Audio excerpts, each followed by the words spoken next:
ഇപ്പോൾ നമ്മൾ ക്ലീനിങ്ങിന് പറ്റിയ ഒരു സൊല്യൂഷനാണ് റെഡിയാക്കുന്നത്. ക്ലീനിങ് എന്ന് പറഞ്ഞാൽ നമ്മുടെ ഫർണിച്ചറുകളൊക്കെ ക്ലീൻ ചെയ്യാൻ വേണ്ടിയിട്ട് ഫസ്റ്റ് നമ്മൾ വിനാഗിരി ഒഴിക്കുന്നു. ഇപ്പോൾ ഒരു ടിന്നിനകത്തോട്ട് നമ്മൾ കുറച്ച് വിനാഗിരി, കുറച്ച് മാത്രം മതി. ഇനി നമുക്ക് വേണ്ടത് വെളിച്ചെണ്ണയാണ്. അപ്പോൾ നമ്മുടെ വീട്ടിലുള്ള നിസ്സാര സാധനങ്ങൾ മാത്രം മതി ഇത് ഉണ്ടാക്കുന്നതിന്. ഇനി നമുക്ക് വേണ്ടത് വാസലിനാണ്. അപ്പോൾ വാസലിൻ സാധാരണ നമ്മൾ ചൂടുവെള്ളത്തിലാണ് നമ്മൾ അരിയിച്ചെടുക്കുന്നത്. ഇതതിൻ്റെ ആവശ്യമില്ല, കാരണം വിനാഗിരിയിൽ ചേരുമ്പോഴത്തേന് തന്നെ നല്ല രീതിയിൽ അലിഞ്ഞ് കിട്ടും. അപ്പോൾ ഇതേപോലെ ഒന്ന് കലക്കി കൊടുത്താൽ മതി. കണ്ടോ, വിനാഗിരിയും വാസലിനും കൂടെ ചേരുമ്പം നല്ല രീതിയിൽ അത് അലിഞ്ഞ് കിട്ടും. കണ്ടോ, അപ്പം വാസലിൻ ചേർക്കുന്നതെന്ന് വെച്ചാൽ നമ്മൾ ഫർണിച്ചറുകൾക്ക് നല്ലൊരു തിളക്കവും പോളിഷും കിട്ടും. അതുമാത്രമല്ല, നമ്മൾ തുടയ്ക്കുമ്പോഴത്തേനും ഒട്ടും അതിനകത്ത് നനവോ ഒന്നും തന്നെ പിടിക്കത്തില്ല. അപ്പോൾ വാസലിനും വിനാഗിരിയും അതേപോലെ തന്നെ വെളിച്ചെണ്ണയും നല്ലൊരു ഷൈനിങ്ങും കൂടെ ആണിത് വെച്ച് നമ്മൾ തുടച്ചെടുക്കുമ്പോഴത്തേനും. അപ്പോൾ ഇത്രയും മാത്രം മതി. ഒരുപാട് നമുക്ക് സാധനങ്ങൾ ഇത് ഇത്രയും വെച്ച് തുടച്ചെടുക്കാൻ പറ്റും, ക്ലീൻ ചെയ്തെടുക്കാൻ പറ്റും. അപ്പോൾ ഇതിനകത്ത് ടിഷ്യൂ പേപ്പറോ അതല്ല എങ്കിൽ നമ്മുടെ കോട്ടൺ തുണിയോ എന്തെങ്കിലും ഉണ്ടെങ്കിൽ മതി. അപ്പോൾ ഇത് വെച്ച് ഒന്ന് മുക്കിയിട്ട് നമുക്ക് എവിടെയൊക്കെയാണോ ക്ലീൻ ചെയ്യേണ്ടത് ആ ഭാഗത്തെല്ലാം നമുക്ക് ഇതേ വെച്ചൊന്ന് ക്ലീൻ ചെയ്ത് കൊടുക്കാം. അപ്പോൾ നമ്മൾ തേക്കുമ്പോഴും തേച്ച സ്ഥലവും അതേപോലെ തന്നെ തേക്കാത്ത സ്ഥലവും തമ്മിലുള്ള വ്യത്യാസം നമുക്ക് കാണുമ്പോൾ തന്നെ മനസ്സിലാകും.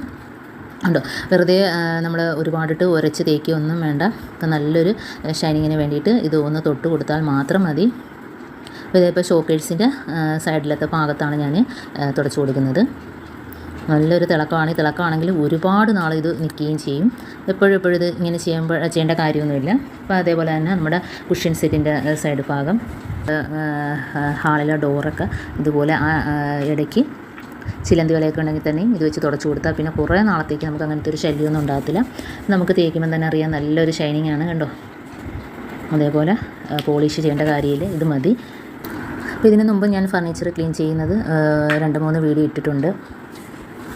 അതിനകത്തെല്ലാം വേറൊരു സൊല്യൂഷനാണ് ഞാൻ ഉപയോഗിക്കുന്നത്. പക്ഷേ ഇത് എനിക്ക് ഒന്നുകൂടെ നല്ലതായിട്ട് തോന്നിയിട്ടുണ്ട്. അപ്പോൾ ജനൽ അതേപോലെ തന്നെ ഗ്ലാസ്സിൽ ഇത് വെച്ച് തന്നെ തുടച്ചു കൊടുക്കാം. അതേപോലെ തന്നെ നമ്മുടെ വീട്ടിലുള്ള പഴയ ചൂരക്കസേര അതിനകത്തുള്ള ആ തടിയുള്ള ഭാഗത്തൊക്കെ ഇത് വെച്ചൊന്ന് തേച്ച് കൊടുക്കുമ്പോൾ തന്നെ നല്ലൊരു പോളിഷായിട്ടുണ്ട്, നല്ലൊരു തിളക്കമാണ്. എത്ര പഴകിയതാണെങ്കിലും ഇതൊരു. അതേപോലെ നമ്മുടെ വീട്ടിലുള്ള നമ്മളെ വുഡിൻ്റെ തവികളും അതൊക്കെ ഇത് വെച്ച് തന്നെ തുടച്ചെടുക്കാം. നല്ലൊരു തിളക്കമാണ് അതിന് കിട്ടുന്നത്. ഉടനെ ഒന്നും ആ തവകൾ പൂത്തു പോകത്തതുമില്ല, ഇതേപോലെ തന്നെ ഇരുന്നോളും. കാരണം വിനാഗിരിയും കൂടെ തേക്കുന്നതുകൊണ്ട് ഒട്ടും തന്നെ അത് പൂപ്പൽ പിടിക്കുകയോ ഒന്നും തന്നെ ചെയ്യത്തില്ല. അപ്പോൾ ഇതേപോലെ നമ്മുടെ വീട്ടിലുള്ള എല്ലാ സാധനങ്ങളും, നമ്മുടെ തടി കൊണ്ടുള്ള എല്ലാ സാധനങ്ങളും ഇതേപോലെ നമുക്ക് ക്ലീൻ ചെയ്തെടുക്കാവുന്നതാണ്. ഇതേപോലെ ഒന്ന് ചെയ്ത് നോക്കുക. ഇത് ആ പഴയ കബോർഡാണ്, അവിടെ ഞാൻ ഇതേപോലെ ഒന്ന് തേച്ച് കൊടുക്കുകയാണ്. അപ്പം ഇത്രയേ ഉള്ളൂ എൻ്റെ ഈ ടിപ്സുകൾ.